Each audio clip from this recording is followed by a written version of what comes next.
Alright, so we get to Good Luck, Have Fun, Don't Die, which is a sci-fi adventure thriller type movie. Now, it stars Sam Rockwell, who I only know him from maybe one movie. I've probably seen him in a few others, but the one I remember him from is from Carlisle, or the movie with Dua Lipa's cameo in it. And yeah, Gwen, uh, I forget her name. Bryce Howard, I mean. Bryce Dallas Howard starred in it. And, but you have him in this. You have Zazie Beetz from Joker and Joker 2 even. She's fine. I know she has a movie coming out as well called They Will Kill You, which even the trailer kind of gave away what the plot basically is, but you know, I'll check that one out for sure. It does look pretty good, so I just hope it doesn't have a generic ending. But this, again, Sam Rockwell, you have Haley Lou Richardson as Ingrid, Susan, Juno Temple played Susan. Pretty much this guy, the movie starts out at a diner. A random guy, Sam Rockwell, he tells people he's from the future and that we're under attack by AI. Of course, people don't believe him. And at first, you're kind of, the way he's dressed, matter of fact, like the way he comes in, like he has like this makeshift computer device stuff stuck to him, and tubes on his shoulder in his costume, and looked like a raincoat he is wearing as well. But he reminded me mostly of just the way his mannerisms was and his acting.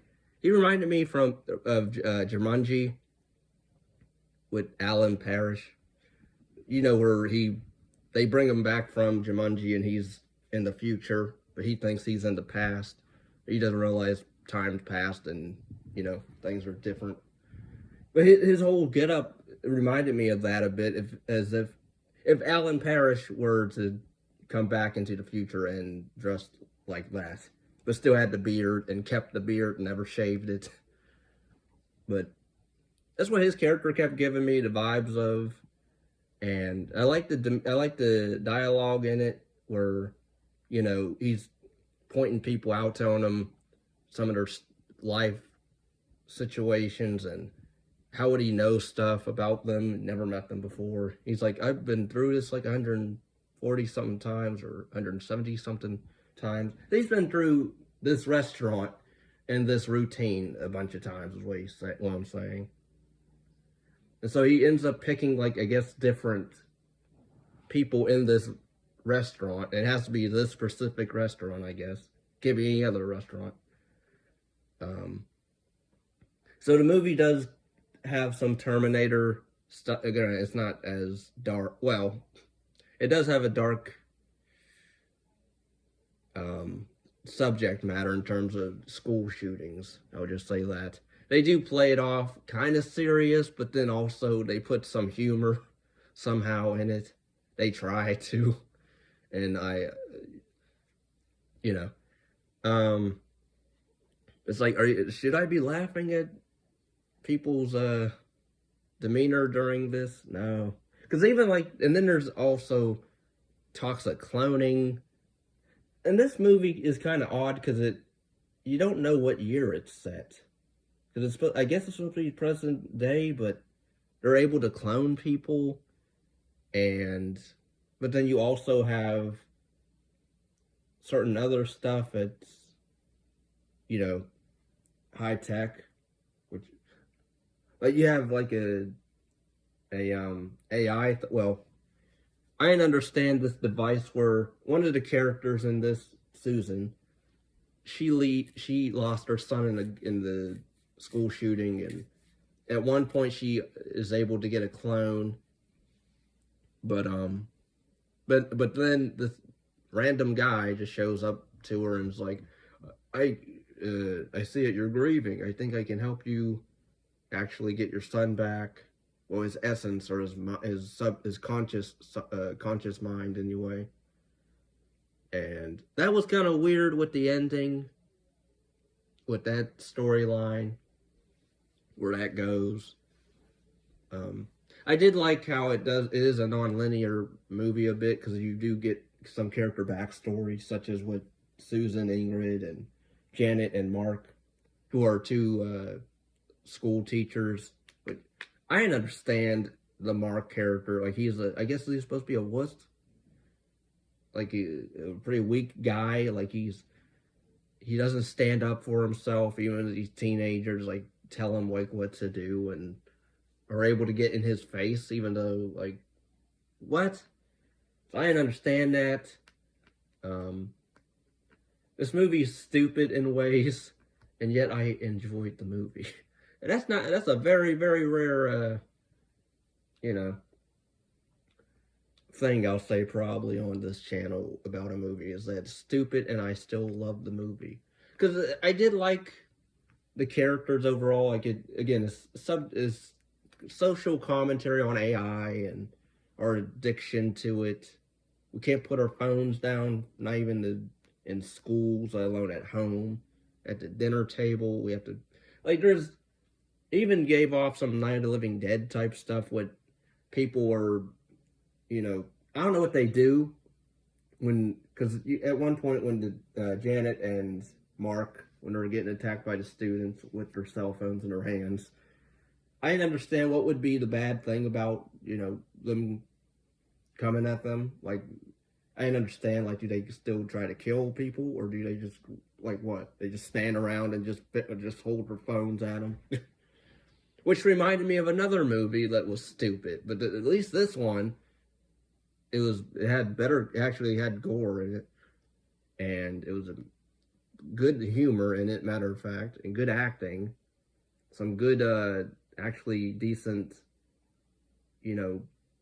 not so humorous moments as well. I actually do care about some of the characters. Like, I cared about Haley's character. Kind of felt bad for her, really, because her character's like, I guess she's born with this disease where she's allergic to Wi-Fi and internet and whatever technology, and really, I guess. But then I'm like, well, how? I guess it's just internet connectivity and Bluetooth and all that. I guess she could turn the lights on, and they're not a whole lot of technology affects her, but like mostly internet, I guess, and Wi-Fi. And at first I kind of, that character, you find out revelations with that character by the end, which I guess if you've seen Terminator, maybe you'll figure it out with that character. You have the Susan character, again, she lost her son so you really feel for her a lot as well, at least I did. Janet and Mark, they were kind of the odd ones in it. Like, I wasn't really too fond of their characters. Like, it seems like Janet's kind of just putting up with Mark, like, just to have him around. Like, she doesn't really seem, but then, like, by the end, they're like, oh, I love you, and because he wants to sacrifice himself by the end. But,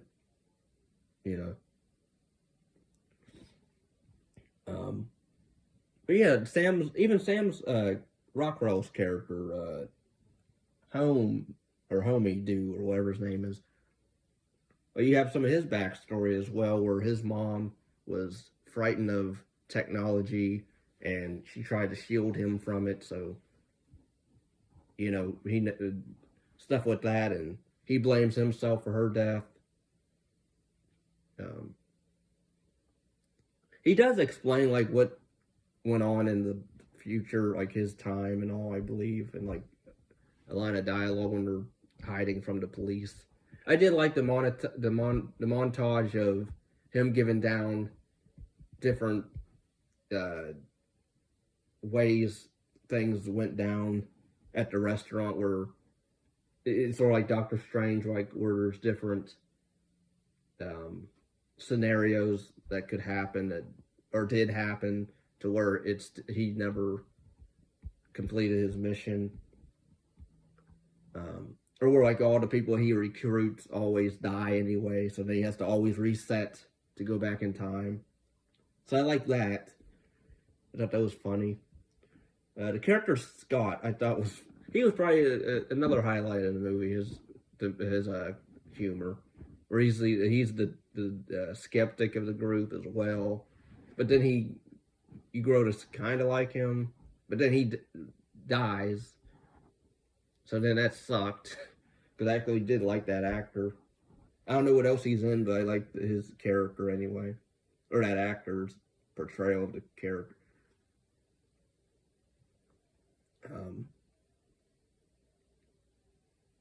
But yeah, this movie goes on for about maybe almost 2 hours, which I guess if you're not really having a good time with it, then you won't like that length. But I liked it. I even liked now the ending. You know, where I can sort of at least appreciate it wasn't as dark as they made it out to be. Where if you were to edit this movie and cut out the actual the final scene and just leave it off where the climax happens and then they're whatever, and then it ends very that dark, then I would be like, I'm not a big fan of Sarah Connor, Terminator 2 type stuff. But I do like how they tacked on a final scene that sort of open ended where we can have a sequel and try to make it different somehow. But yeah, overall, I really enjoyed this film. I would say it's probably one of my favorites of the year so far. Which it's not really a tough thing because I don't think I've seen a lot of 2026 films so far. But Ready or Not, I do want to see. Here I Come, I do want to see as well. But yeah, I do recommend this one. If you're a fan of Sam Rockwell, if you're a fan of sci-fi adventure, because it's not horror at all. But it does have some good humor in it, at least to me. Some good character stuff, and it's edited fine. It's shot well. Even the music's fine. Although I guess in the third act it did remind me of Terminator as well. So so there's that. Now I will say, probably if you want to just actually try to dissect this movie, probably a lot of stuff does not make sense in it. So that's probably going to hurt your enjoyment of it. But if you just go into it, okay, this is what's going on. Okay, okay. Then yeah, I would say you'll have a good time with it. At least I did. I wouldn't mind a sequel. I would really, really like a sequel. But yeah, thanks for listening. If anybody's interested in paid requests, such as movie reviews, requesting reaction videos, commentaries, PayPal is in the description down below. Like, comment, subscribe, share. Peace and love.